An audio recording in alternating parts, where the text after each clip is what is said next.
Hola Jaime, bienvenido al podcast. Muchas gracias, Fran, por tenerme en el programa. Me da mucha ilusión. La última vez que tuvimos esta oportunidad fue aquí en Lima, cuando hicimos la grabación en vivo, ¿no? de podcast, que después lo terminamos publicando. O sea que buenísimo.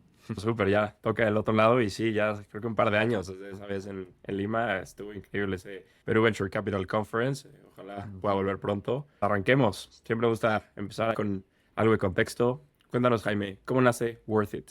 Bueno, Worth It inicia como con diferentes nombres, para ser honesto. O sea, fui cambiando un poco, tratando de crear una identidad al inicio.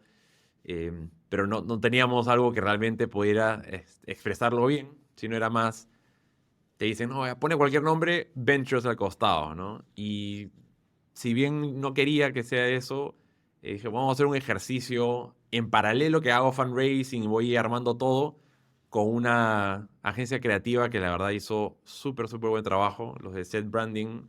Me ayudaron a poder aterrizar eso y salió en Worth It por el hecho de que estamos realmente, vale la pena lo que estamos haciendo, vale la pena lo que están haciendo las startups, vale la pena, ¿no? Entonces, Worth It es el nombre del fondo, pero digamos que el motivo detrás por qué inicio el fondo viene más poco por la trayectoria que he venido teniendo. O sea, yo he tenido la oportunidad de estar en el mundo corporativo bien temprano, ser emprendedor, luego regresar, yo diría, por una puerta lateral, así, media escondida de vuelta al mundo corporativo, cuando me invitaron a trabajar en Guaira, ¿no? Me dijeron, oye, vas a venir a ver cosas de innovación, vas a ver startups, vas a invertir en startups, ayudarlas a cerrar negocios, pero a la larga te das cuenta que era un poco regresar al mundo corporativo porque había muchas cosas de, de ese tipo de trabajo que al final tú querías que las startups vinieran a romper estas reglas escritas por el corporativo, pero terminabas tú eh, influenciado por este, ¿no? Entonces, ya después de Mundo Wire dijo, bueno, si quiero regresar otra vez al mundo de apoyar emprendimientos, no lo quiero hacer a través del mundo corporativo, pero sí quiero impactar en ese mundo corporativo, porque he visto mucho espacio donde hay ineficiencias, las empresas ya sean grandes, medianas o pequeñas, están lejos de sus objetivos de transformación digital y construirlo todo in-house me parece una locura. Entonces ahí es donde yo digo, ahí está el espacio de las startups. Lo hemos visto en otras partes del mundo, como industrias como la financiera se empiezan a apalancar en tecnología desarrollada por empresas innovadoras como las startups. ¿Por qué no puede ser lo mismo también en Latinoamérica, pero en todas las industrias, ¿no? Ya sea en educación, logística, salud, financiero, en más?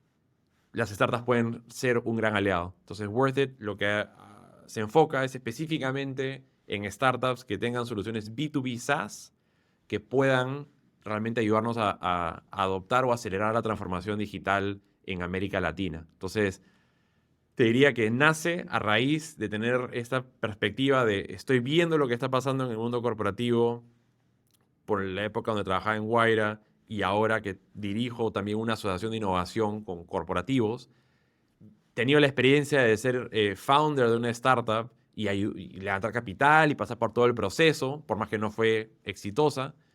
Y ahora esa combinación lo que busca es encontrar más startups, founders que estén en etapas tempranas y ayudarlas a que puedan realmente entrar a este mercado, vender y transformar, te diría que por el bien de todos. Y con eso cierro, algo que me gustó mucho de esta época era telefónica, es el potencial, la sinergia que hay entre startup y gran empresa. Porque si bien hay una gran dificultad de poder vender y son ciclos de ventas largos, el canal de distribución que tiene una empresa ya establecida es brutal. Y tomaría a una startup muchísimo tiempo hacerlo. Lo cual no digo que no hay que hacerlo y no digo que no sean buenas inversiones los B2C, pero el hecho de que ya esta empresa tenga una distribución permite que la startup pueda apalancarse de eso. Entonces veo muchas sinergias, mucho potencial de startup corporativo, startup empresa mediana, y a eso es lo que queremos aspirar creando esta comunidad B2B SaaS en América Latina, porque no es solamente para yo ayudar a estas startups, sino es también para darles un ecosistema donde vas a encontrar otros founders que están años más adelante que tú, que te pueden dar ese mentoring que necesitas, pero también la conexión a empresas que están muy interesadas en trabajar con startups. Para ahí va Worth It.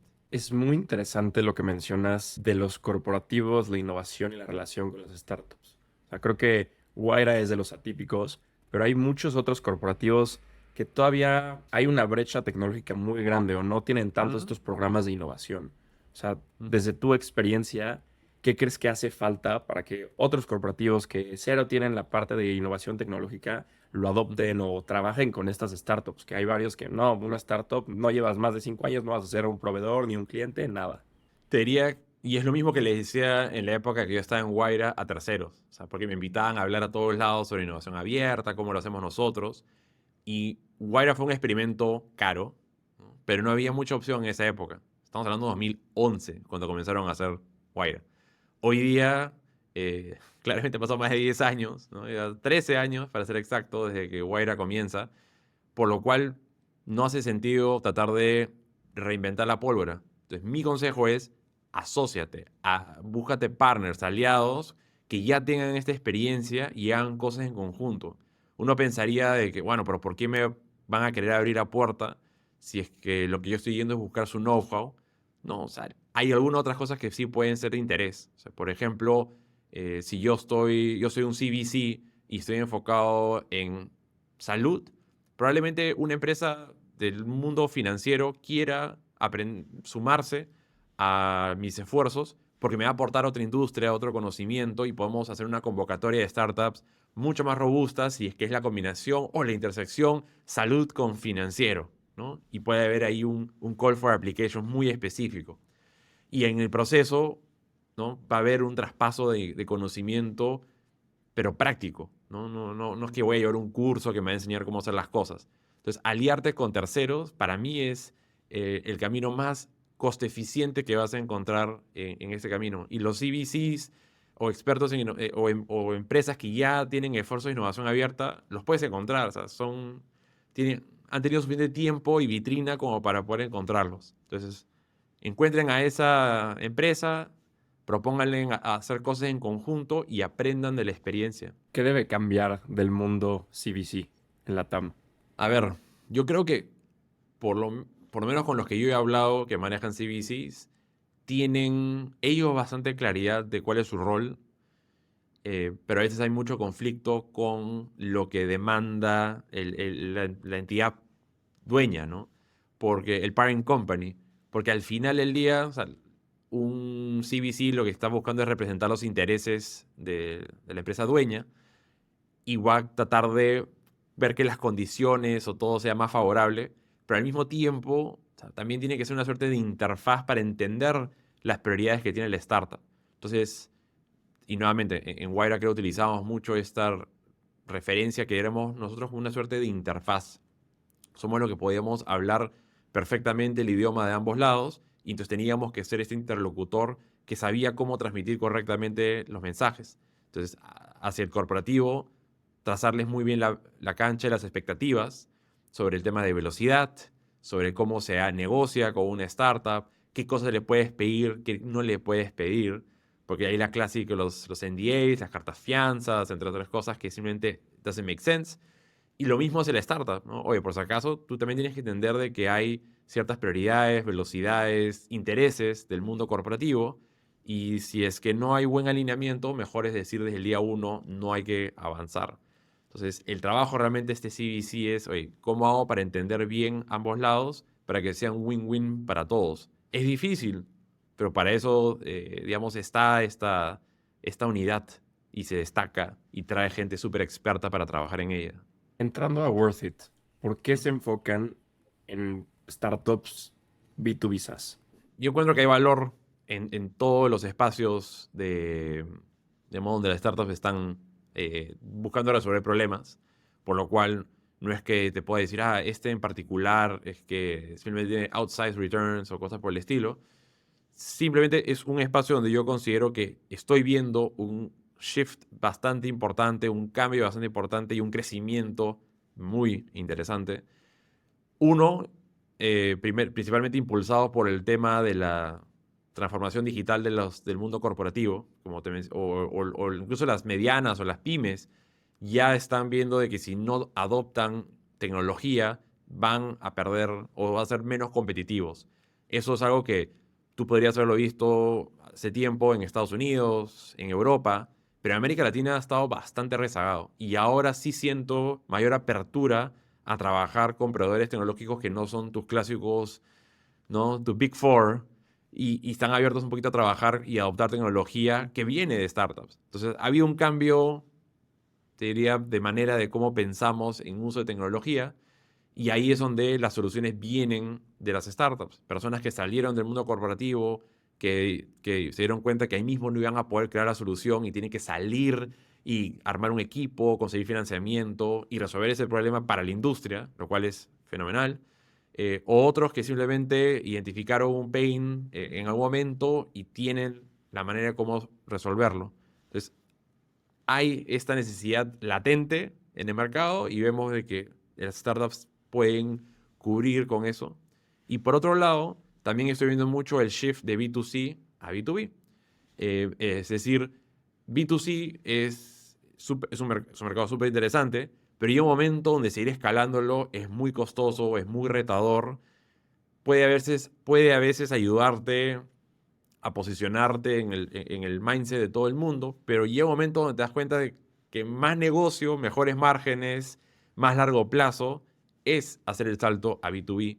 Y es una tendencia que lo he estado viendo en un montón de startups que arrancan siendo B2C porque, digamos, ahí había mucho financiamiento y luego ven que mejorcito van a estar en B2B. No sueltan el B2C, pero sí le ponen mucho más énfasis a este otro ambiente. Entonces, ahí es donde yo veo un cambio de paradigma. Y lo tercero vendría a ser el modelo SaaS. SaaS ya ha ido cada vez siendo más adoptado por más empresas. Software as a Service ya se vuelve algo normal. Hace que 14 años, cuando me gradué de la universidad y tuve que hacer mi sustentación de tesis, y yo proponía en mi sustentación de que todo ya está en la nube y deberíamos hacer esto, pensando un poquito más adelante quizás que el resto de mis pares, me calificaron muy mal porque ¿quién iba a querer pasar cosas tan sensibles o algo que sea interfaz con el usuario a través de la nube? Todo tiene que ser on-premise. Y hoy día vemos ese cambio paradigmático total donde me parecería muy raro que yo quiera arrancar algo en la nube, ¿no? Y hoy día es impensable. O sea, no conozco ni una startup, salvo que sea algo exclusivamente de hardware o de ciberseguridad, no sé, que no arranque montando su solución en la nube desde el día uno y escalándola. Entonces tienes un costo mucho más barato que hace 10 años. O sea, cuando propuse nuevamente mi solución tecnológica era solamente el setup era brutal desde el día uno. Hoy día tienes demasiados proveedores y muy buenos de la nube, hay muchas soluciones ahí disponibles y escalar es más rápido y barato.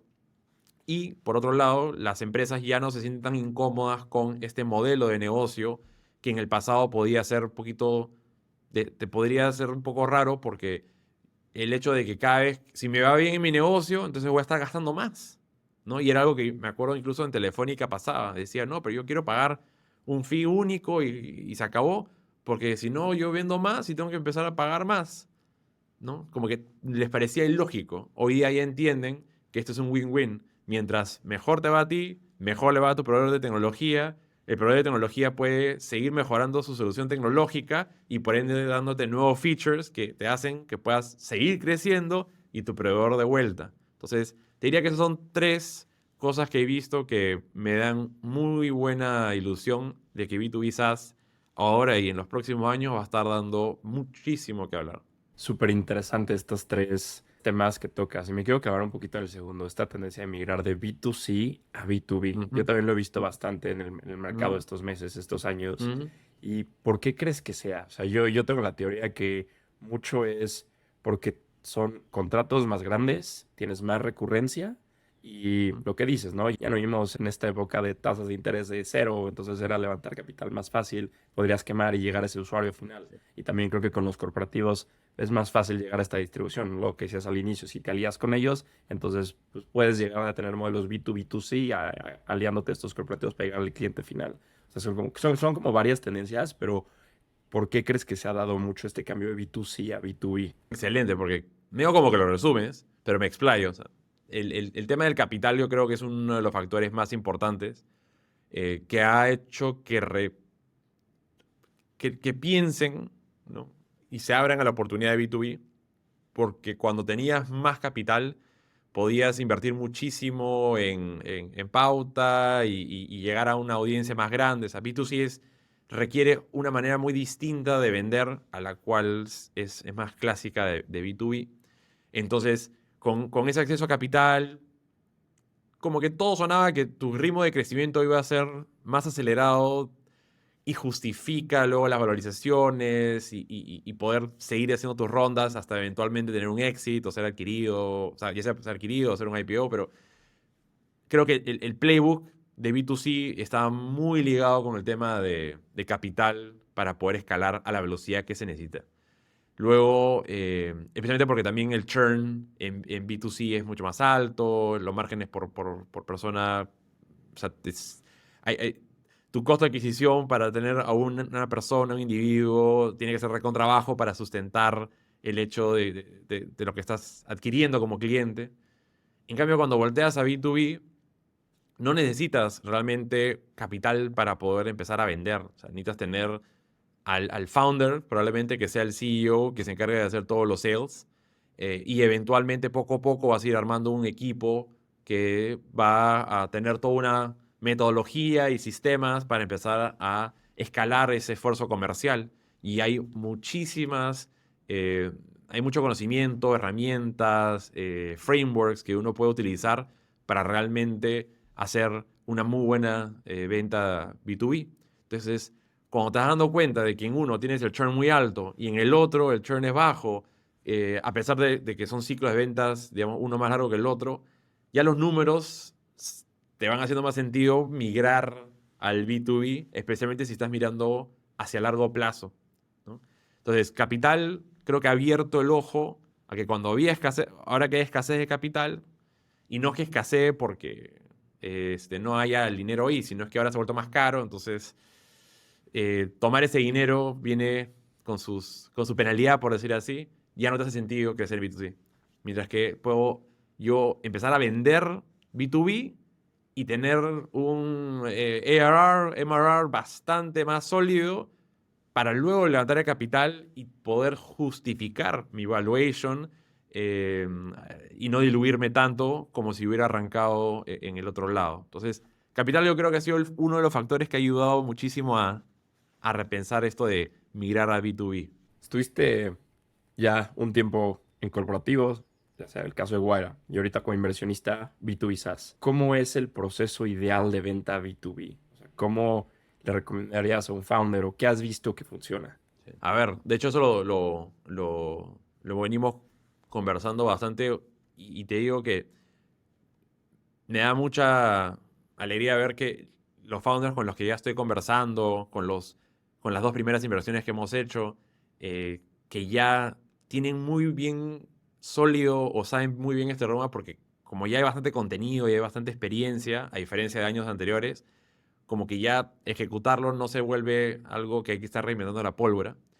Te diría que todos arrancan, y es mi humilde opinión, pero tienes que arrancar consiguiendo unos cuantos clientes, pilotos, pruebas, conejillos de India, ¿no? Donde realmente la solución la vas a construir en base a su necesidad y en ese proceso vas a ir también determinando cuál es el tipo de cliente ideal, ¿no? Entonces arrancas tratando de vas con una teoría, una tesis de lo que quieres construir, ¿no? O sea, o el problema que quieres resolver, y de repente vas a probar con diferentes industrias en simultáneo, y luego te vas a dar cuenta que probablemente debería de rechazar una que otra industria para enfocarme en unas cuantas donde el pain es mucho más fuerte y donde están más dispuestos a aceptar este producto con pocas funcionalidades, probablemente vas a cometer muchos errores al inicio, pero dicen, porque son tus early adopters, te van a decir, ok, estoy de acuerdo, usemos estas 3 funcionalidades, pero ya estas 3 cosas me están generando una eficiencia que nunca hubiera podido anticipar o hubiera podido hacer por cuenta propia. Y te vas enfocando en ese perfil del cliente y vas trayendo nuevas soluciones y lo vas buscando muy específicamente ese tipo de cliente. Entonces, por ejemplo, cuando quiero ayudar a mi portafolio, no me dicen, oye, mándame un cliente que esté en logística o retail. No, me dicen, estoy buscando un cliente que tenga entre 6 a 20 vendedores en su equipo comercial, que sea de estos 3 rubros, que utilice HubSpot como su CRM, y así súper específico, porque a ellos es lo que le están poniendo el énfasis en este momento. Y poco a poco, conforme van mejorando la solución, se pueden ir ampliando a otras industrias, a otros tipos de soluciones tecnológicas, pero van arrancando bottom up, ¿no? Y eso me parece que es muy útil porque incluso puedes arrancar sin levantar capital, como decía, llegar a un punto donde ya tienes clientes que te están pagando, ya tienes una suerte de validación de mercado y ahora puedes levantar, digamos, en una posición mucho más sólida para negociar un valuation que esté bastante bien. Entonces, ese punto de inicio es genial y ya de ahí ya comenzamos con tener una muy buena estructura de este equipo comercial, tener los roles especiales que van a estar encargándose en cada uno de este proceso.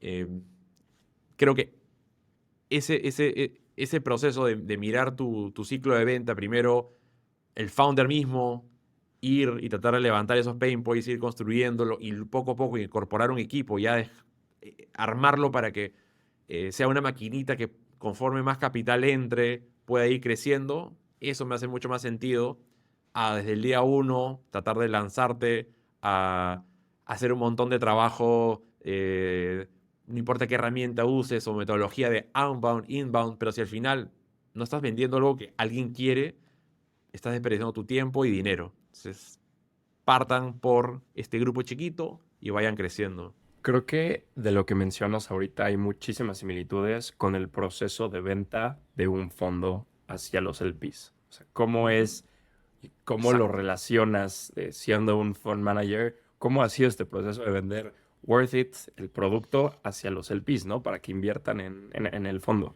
En verdad, es un paralelo que no me he dado cuenta hasta que lo acabas de mencionar. Porque también, o sea, en los LPs lo que tienen que hacer es diseñar estos archetypes, ¿no? Investor archetypes.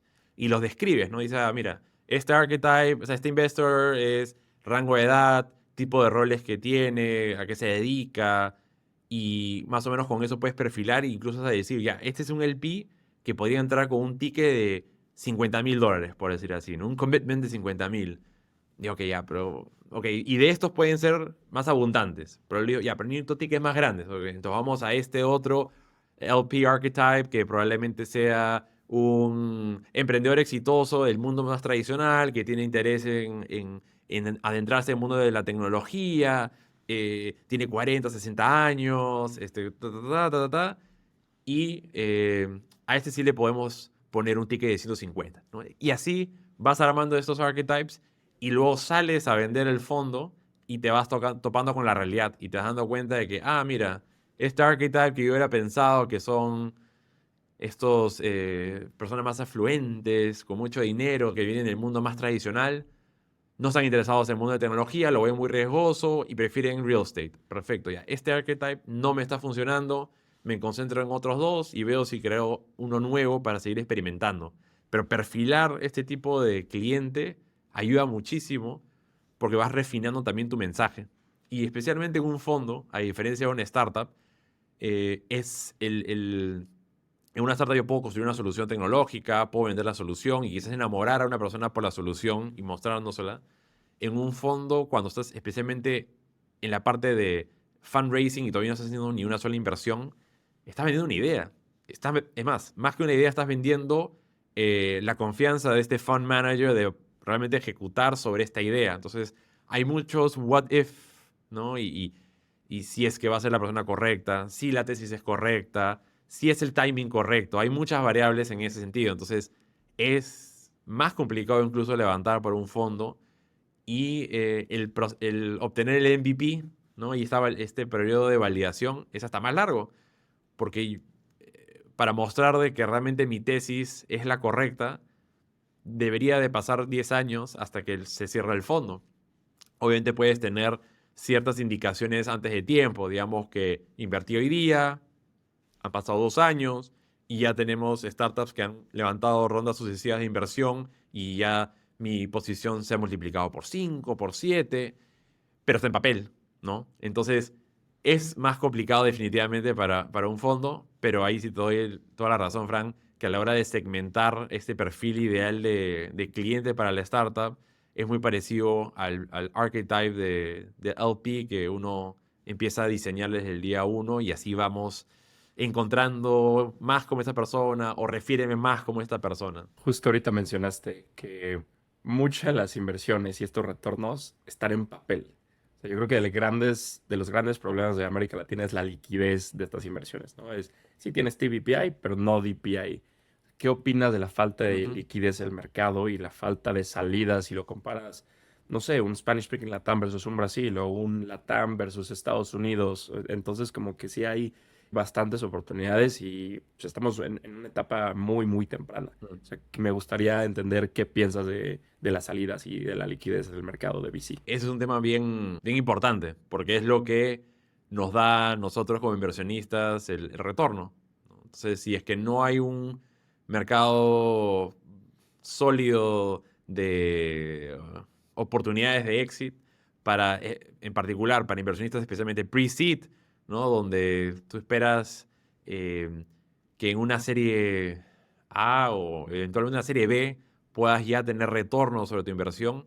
Si no hay un secondary market disponible en ese momento, te quedas en esa inversión por muy buen tiempo y tu retorno a la inversión o más específicamente tu TIR, tu IRR, no es tan agradable si es que al final esa inversión no se la retorna en 10 años, sino se la termino retornando en 15. Eso sería terrible.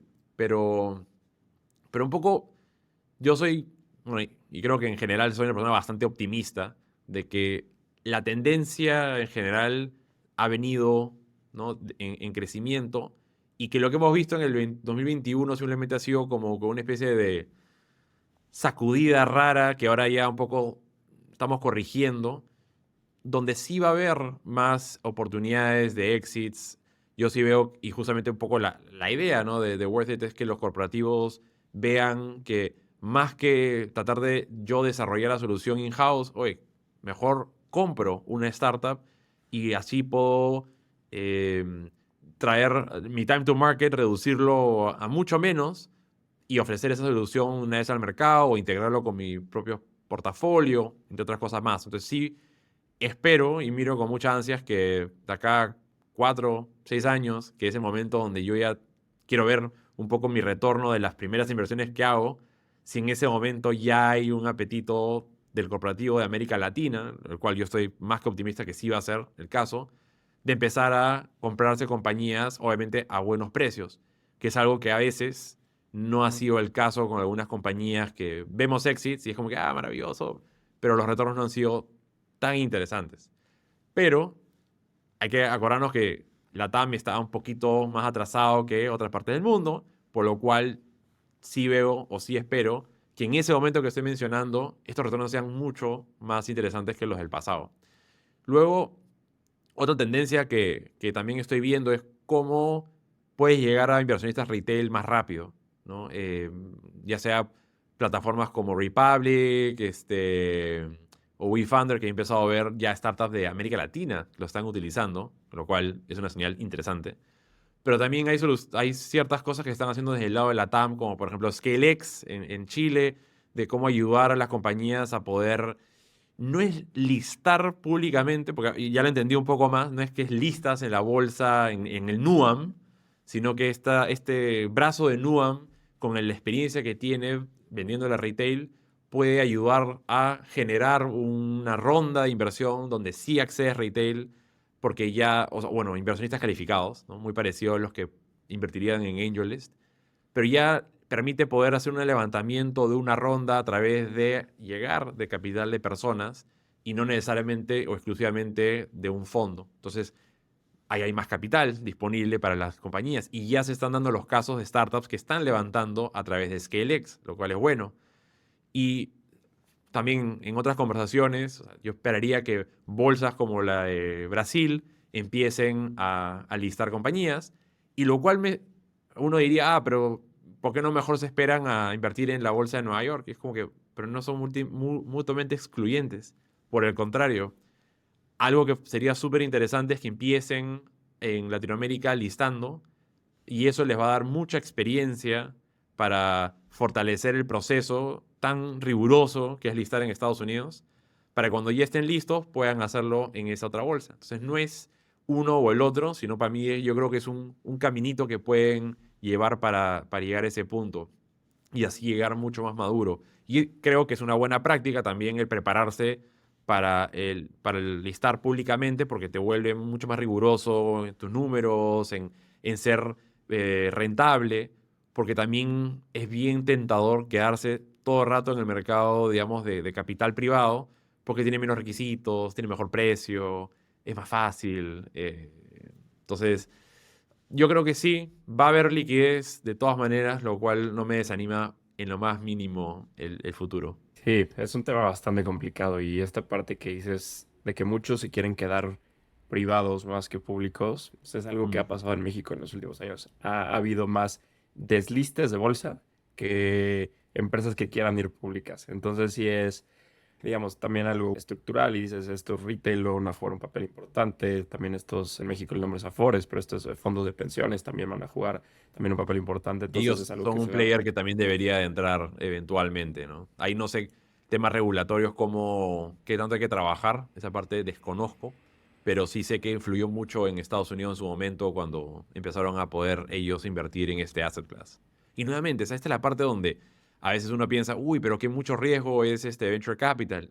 Pero es que es poquito lo que estás poniendo con respecto al resto de tu portafolio. Entonces, una pérdida de, no sé, el 5% no creo que sea tan dramático con el upside que podrías generar si lo inviertes bien. Mi humilde opinión. No, y por eso tienes que estar diversificado dentro de VC, o sea, en vez de en También. varios fondos o en varias startups, entonces ahí ya tu riesgo disminuye mucho más, entonces ya tienes más probabilidad de Mm. pegarle a o sea, este hit o este outlier que va a ser ahí Así es. tus fund Sí. returners o estos De fondos hecho, que luego.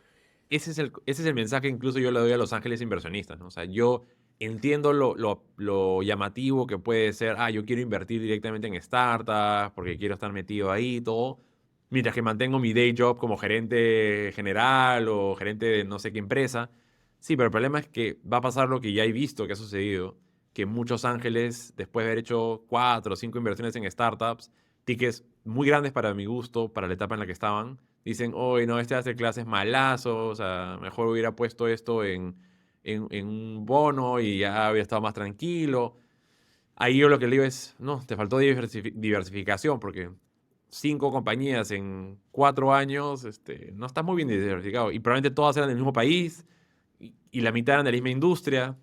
Mejor invierte en fondos. Pon tickets, o sea, esa misma cantidad que tenías pensada, distribúyela entre varios fondos, diferentes geografías, diferentes tesis de inversión, y así tienes una exposición mucho mejor a todo el mercado de startups, pero bajando el riesgo. Sí, obviamente el upside a que si le hubieras pegado en invertir justamente en Nubank, hubiera sido increíble, pero también tienes que ser súper humilde y decir, ¿cuáles son las probabilidades que te hubieran dejado entrar a esa oportunidad de inversión? ¿Cómo te hubieras integrado de eso? Para eso están los gestores de portafolios que se dedican a eso, ¿no? Y tienen el acceso, tienen la llegada. Y no quita que no puedas aprender o no vincularte al mundo de startups si lo haces a través de los fondos. Yo creo que o sea, ese es el mensaje que yo le hubiera mandado a todos los que hicieron Ángeles Inversiones en los últimos 10 años, y es el que se los diría ahora: péguense un fondo. A menos que encuentren una red de ángeles que sea sumamente increíble y poderosa, un fondo creo que te daría mejor servicio. Totalmente de acuerdo. O sea, sí es lo que hacemos el día a día, ¿no? Es nuestro full-time job estar buscando estas oportunidades y es parte, ¿no? De la chamba hablar Sí. con cientos de startups y identificar cuáles creemos que pueden ser las mejores y tener ese Yes. acceso. Y totalmente, si ellos no están full time, pues sí, afecta. Jaime, ya vamos a la parte final de la entrevista. Te voy a hacer unas últimas preguntas donde te pido que Dale. la respuesta sea lo más breve posible. ¿Preparado? Vamos, vamos, vamos. ¿Cuáles son las tendencias que más te emocionan como inversionista? Por no sonar casi cliché, pero, o sea, AI me está pareciendo espectacular. Cada anuncio que hace Sam Altman es como que me imagino, las aplicaciones que se van a construir sobre esto y me hace acordar un poco a las tendencias de pasado, ¿no? O sea, salió el celular, bravazo, pero hasta que no había el Apple Store, no había, o sea, no hubo un boom. Entonces ahora siento de que ni bien tengamos, y creo que ya estamos, creo, en ese momento, donde hay esta capacidad para que todo el mundo pueda construir soluciones que se puedan montar sobre estas tecnologías que estos big players están creando, vamos a ver una cantidad de casos de éxito espectacular. Al igual como el Internet en su momento fue el habilitador de un montón de nuevos modelos de negocio, yo veo ahorita la oportunidad para rediseñar soluciones que ya se han quedado medio obsoletas en el mercado. Entonces, lo que en su momento me podía haber parecido como que, disruptivo, innovador, y te digo en el pasado, o sea, 6 años, 7 años atrás, hoy día podemos decir, oye, ¿por qué no reinventamos ese producto, pero utilizando AI como núcleo, ¿no? Entonces, hoy día escuchaba el podcast de All In Podcast, que es uno de los que escucho así sin perderme uno, ¿no? Y hablaba de cómo esta startup que están construyendo Glue es básicamente un Slack empoderado con AI que evita que tengas que tener canales. Entonces, lo que yo en su momento hubiera dicho a todo el mundo, son unos, ¿cómo no van a usar Slack? Es increíble, es lo mejor que hay. Hoy día diría, no, pero ¿por qué no usas esto que es mucho mejor que el otro? Y todo te lo permite siempre y cuando haya esa tecnología habilitadora, que en este caso es AI. Sorry por hacerlo muy largo, pero es que realmente sí veo que ahorita hay para aprovechar. Lo que no quita de que no deberíamos estar todos obsesionados, tengo que meterle AI a todo. No, al final tienes que resolver el problema del cliente y AI tiene que ser como que esa herramienta para realmente hacer 10 veces mejor el trabajo, porque si no, ¿para qué te compro a ti y no me quedo con el establecido del mercado? Tú tienes que hacerlo 10 veces mejor. ¿Qué sabes hoy que te hubiera gustado saber cuando empezaste a invertir? Está buena. ¿Cómo lograr o cómo demostrar las capacidades de ejecución? Dos cosas, ¿no? Uno es capacidad de ejecución del equipo fundador y cómo realmente saber cuáles son los alineamientos a largo plazo de ese equipo fundador.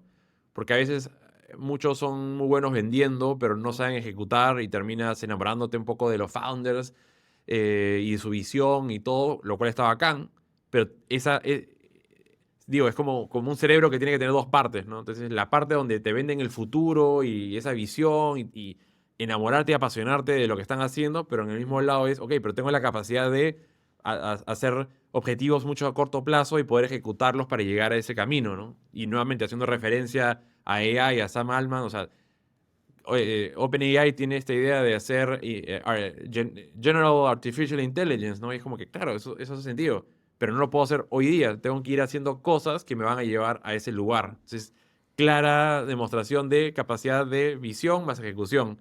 Entonces, eso necesito verlo en Startup Founders, porque si no, creo que no estoy apostándole a los mejores, ¿no? Y ya metido en eso está la expectativa o el alineamiento, porque sí me ha pasado a veces que inviertes en una startup que te pinta un poco la misión y esto, pero después cuando ve que, bueno, por ser más sostenibles y esto, puedo sacar grants y no venture capital, cambian de rumbo y se vuelve más una empresa de sostenibilidad, ayuda y pierden el big picture de que esto puede llegar a ser una cosa más grande si te sumas con los aliados correctos.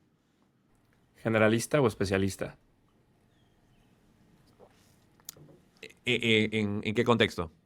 Como inversionista.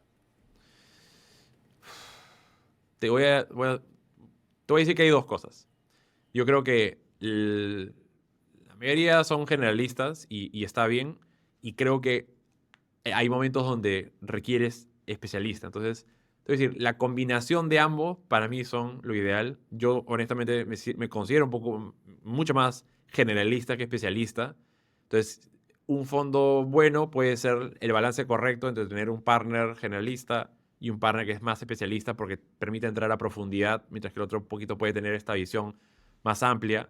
Sé que especialmente mientras más temprano entras a un fondo, te van a exigir ser más especialista porque tienes que tú ser más conocedor que el partner que ya está trabajando desde antes ahí. Entonces, no te voy a decir uno del otro. Yo creo que ambos suman bastante. ¿Qué consejo le darías a un first-time fund manager? En base a la experiencia, te diría que tienes que buscar una tesis que realmente pueda enganchar a este perfil de personas y que tú puedas demostrar que eres la persona correcta para cumplir con esa tesis. Entonces, al igual como cuando tú miras un founder de una startup y le dices, ¿por qué tú eres la persona ideal para poder hacerlo y por qué ahorita hay que hacerlo? Lo mismo para un fund manager. Es, oye, ¿por qué tú eres la persona ideal para poder ejecutar sobre esta tesis y por qué hoy es el momento correcto para hacerla?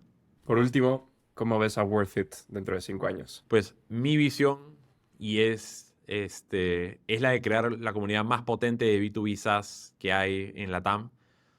Creo que hay un valor de ser community driven porque mucho de este proceso es de personas, founders, que en verdad están solos en el camino. O sea, uno puede ver, tiene cofundadores, tiene un montón de empleados, pero los que lideran estas startups a la larga sí se sienten solos, ¿no? Yo lo he sentido en su momento, he conversado con suficientes founders como para sentir lo mismo y la mejor manera es a través de comunidad, juntar personas que están atravesando por lo mismo y puedan compartir sus experiencias, ayuda un montón y mejor aún si los puedo vincular con aquellas personas que ya están unos cuantos pasos más adelante para que sean de gran referencia.